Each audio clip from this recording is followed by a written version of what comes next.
Yéngue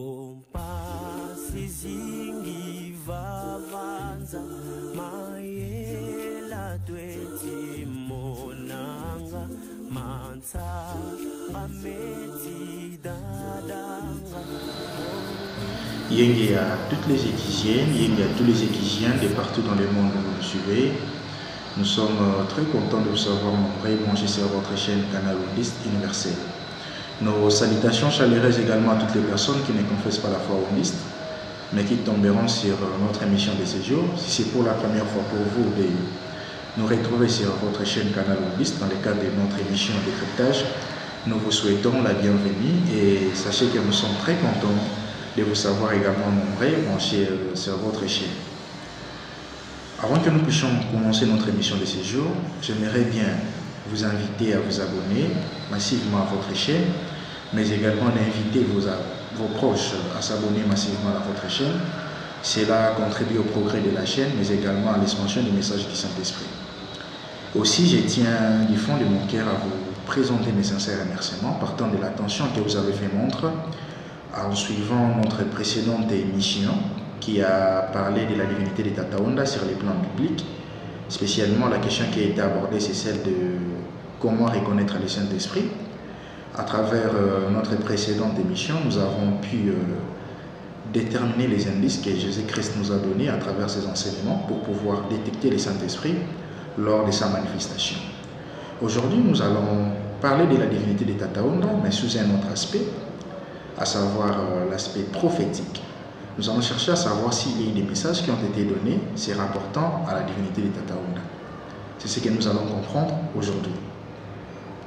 Tout d'abord, je tiens à rappeler à nous tous que, à notre précédent élément, nous avons tantôt fait savoir que dans la personne en qui s'incarnera le Saint-Esprit, c'est dans cette personne-là également que nous allons vivre la seconde venue de Christ. Alors, quant à ce qui concerne la seconde venue de Christ, le Seigneur Jésus-Christ lui-même disait qu'il ne connaissait ni l'heure ni les jours, mais que seul son Père les connaissait. Qu'est-ce que cela voudrait-il dire? Christ étant Dieu, Christ étant un avec son Père, était-il ignorant de l'heure et du jour? Je dis non, il n'était pas ignorant de l'heure et du jour. Mais il savait bel et bien que sa seconde venue interviendrait à une période très éloignée à celle à laquelle il donnait ses messages. Alors, pour éviter que ces croyants soient perturbés dans leur foi, pour éviter que les imposteurs viennent bien après lui pour faire croire aux gens qu'il serait le Christ secondement venu, c'est ainsi il va garder ces secrets-là pour lui seul, mais il va donner seulement des messages fortifiants aux croyants afin qu'ils demeurent dans la mission qu'il leur avait donnée, afin qu'ils continuent à lui témoigner de leur foi pour que le monde soit sauvé et pour qu'eux-mêmes également soient sauvés. C'est ainsi, il s'est abstenu de dire les jours ou encore de leur donner l'heure à laquelle interviendra sa seconde venue. Parce que lui seul, il les connaissait étant un avec son Père. Mais plus loin, lorsque nous lisons la Bible, nous comprenons que au livre d'Apocalypse 3.3, on nous dit que le jour de Christ serait similaire à celui lorsque l'on est visité par un voleur. C'est-à-dire c'est un jour qui va nous surprendre tous. Et oui, ce jour-là va nous surprendre tous. Mais ceux-là qui seront surpris, ce sont ceux-là qui vont s'éloigner de la lumière. Ce sont ceux-là qui vont abandonner leur foi. Ce sont ceux-là qui vont délaisser leur communion avec Dieu. Car le livre de Luc 21, 34 à 35 est en train de nous appeler à demeurer dans notre foi, à demeurer toujours dans l'éveil, pour que le jour du Seigneur ne puisse pas nous surprendre comme un voleur. C'est ainsi. Dans le livre de 1 Thessaloniciens, cela s'affirme également, lorsque dans les enseignements nous donnés, l'on nous dit que pour ceux-là qui sont dans la lumière, 1 Thessaloniciens 5, 4 à 6, pour ceux-là qui sont dans la lumière, le Seigneur ne manquera pas à leur révéler son jour. C'est-à-dire pour tous ceux-là qui s'attendent à l'avènement, à la seconde venue du Messie, le Seigneur ne manquera pas à leur révéler son jour tant qu'ils seront dans la lumière. Mais pour ceux-là qui seront dans les ténèbres, c'est-à-dire ceux-là qui vont délaisser leur foi, ceux-là qui vont abandonner leur communion, ceux-là qui ne vont pas l'entretenir, ceux-là qui ne seront pas dans l'éveil de leur foi, pour ceux-là, ils seront surpris comme les voleurs surprennent tout le monde lorsqu'ils entrent dans leur maison pour dérober. Est-ce au temps du Saint-Esprit? Ça sera la même chose. Nous avons déjà compris que la Bible nous a donné des indices pour nous dire que la personne qui incarnera le Saint-Esprit, c'est celle-là qui également nous allons vivre la seconde venue de Christ. Par rapport à l'heure, par rapport au jour, nous comprenons que la Bible est restée, nous a laissé un tout petit peu en suspense partant des enseignements nous donnés. Mais le suspense est un tout petit peu élagué lorsqu'on nous dit que si nous demeurons dans la lumière, nous serons révélés quant au jour, quant à l'heure de sa manifestation. Par rapport à l'ère du Saint-Esprit, Dieu va-t-il nous donner un message pour nous préparer afin que nous puissions le recevoir, ou il va nous laisser ainsi sans que nous puissions être préparés pour ces faits? Nous disons qu'il n'y a aucune période au cours de laquelle Dieu a manqué à révéler son secret à ses serviteurs. Les enseignements du déluge lors de Noé doivent nous servir de leçons. Même les enseignements relatifs à l'avènement du Messie, sa première venue, doivent nous servir de leçons. Dieu n'a jamais cessé de révéler son secret à toutes les personnes qu'il s'est choisissent, afin que ceux-là puissent transmettre son message à la nation, au peuple, pour que le peuple soit prêt à l'accueillir. De même également sur l'ère du Saint-Esprit, nous avons réussi les messages. Puisqu'aujourd'hui nous allons parler de la divinité de Tata Onda sous l'aspect prophétique. Nous avons réussi les messages à travers Papa Simon Kimba. Le livre d'Amos 3.7 nous dit « Dieu ne fait rien sans avoir révélé son secret à ses serviteurs ».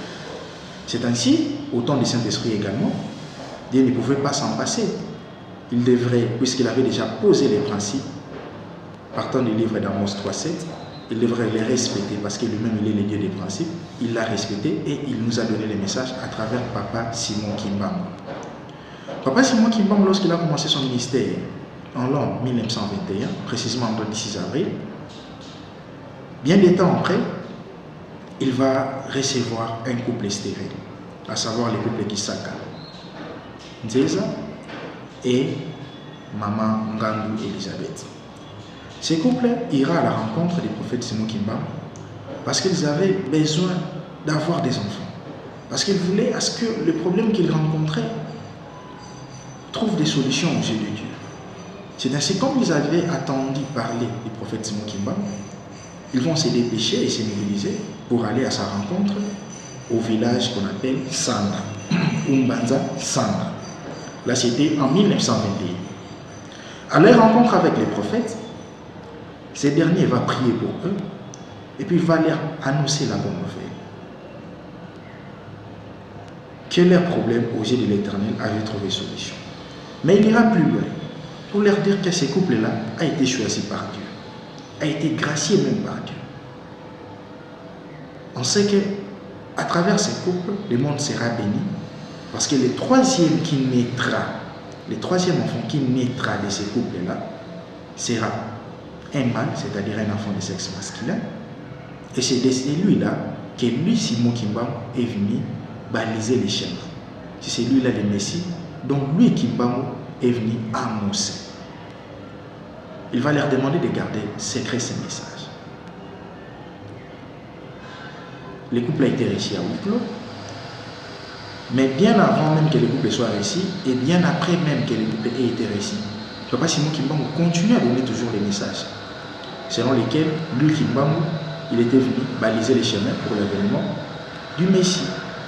Et que ce Messie-là devrait s'accompagner cette fois-là avec son Église, comme nous avons eu à l'épingler à nos précédentes émissions.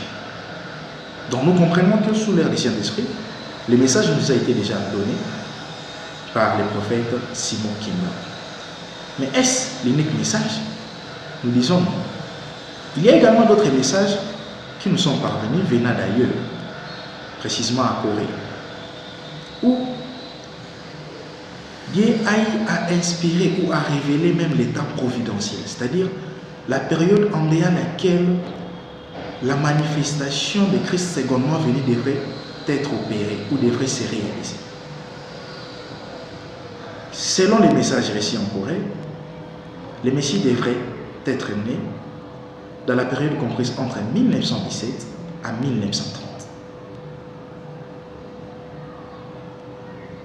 Tata Honda est bel et bien né 8 ans après la prophétie de Papa Simon Kimba, soit en 1929, en date du 3 mars. Donc on comprend que Tata Honda est né bel et bien dans cet intervalle de temps qui a été prédit en Corée. Et le message qui a été donné en Corée ne se limitait pas seulement à donner l'état providentiel, mais également à donner un autre critère. Parce que toutes les personnes peuvent naître en dehors de cette période-là, mais est-ce toutes ces personnes-là qui seront bel et bien l'incarnation du Messie? Nous disons non. C'est ainsi qu'il y avait un deuxième critère qui a été donné. Le deuxième critère disait que celui-là qui naîtra derrière cette période-là aura la faculté de descendre dans les corps des personnes pour donner des messages. Il est vrai qu'en Corée, il y a eu la naissance, où est intervenue la naissance d'un grand homme de Dieu à la personne des révérends Moon. Et plusieurs d'ailleurs croyaient que c'était dans la personne des révérends Moon que s'était accomplie cette prophétie. Mais lorsqu'ils vont vérifier les deuxièmes critères, ils vont se rendre compte que les révérends Moon ne descendaient pas dans les corps des gens pour donner des messages. C'est à ce moment-là qu'ils vont comprendre qu'il ne s'agissait pas de lui. Et alors, après des moultes séances de prière, ils seront guidés par Dieu jusqu'en RDC, où ils suivront une étoile.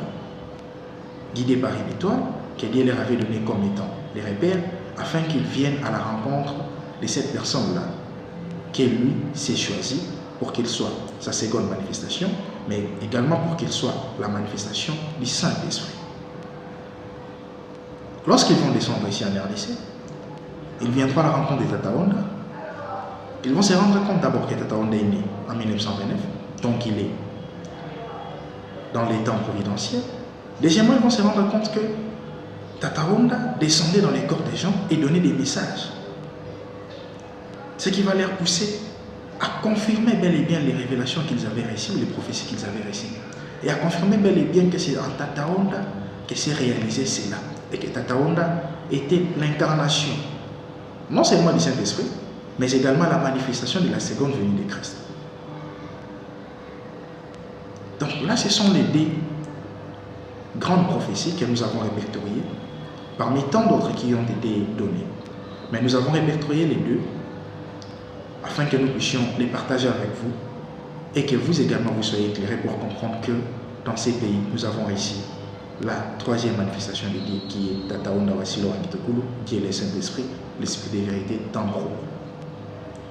Si cette émission vous a plu, je vous invite de l'aimer, de la commenter, de la partager. Je vous prie également de bien vouloir vous abonner, si vous ne l'avez pas encore fait, à votre chaîne Canal Onlis Universel, et également d'inviter vos proches à s'abonner à cette chaîne, afin que nous puissions répondre les messages du Saint-Esprit. Nous prenons rendez-vous à notre prochaine email. Ciao, ciao et à la prochaine.